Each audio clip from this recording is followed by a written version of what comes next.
Syederalun, harga tomat petani lokal di tingkat agen penampung dalam 2 pekan terakhir naik dari harga Rp8.000 per kilogram menjadi Rp10.000 per kilogram. Sementara harga eceran mencapai Rp15.000 per kilogram. Musafir, 52 tahun, salah satu petani lokal di Kecamatan Pidi, Kabupaten Pidi, kepada Seraminis.com pada Selasa, 19 September 2023 mengatakan naiknya harga komoditi jenis tomat di tingkat agen penampung di sejumlah pusat pasar di Pidi dipengaruhi oleh menurunnya pasokan hasil panen dari para petani lokal. Imbas dari menyusutnya pasokan itu, maka dengan sendirinya permintaan komoditi hasil panen tomat dari para petani lokal menjadi naik.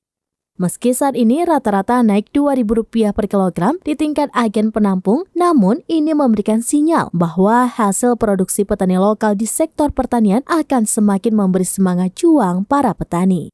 Menurut Musafir, ada kemungkinan harga tomat ini akan terus naik. Saat ini di tingkat pedagang eceran, harga tomat sudah berada di kisaran Rp15.000 per kilogram.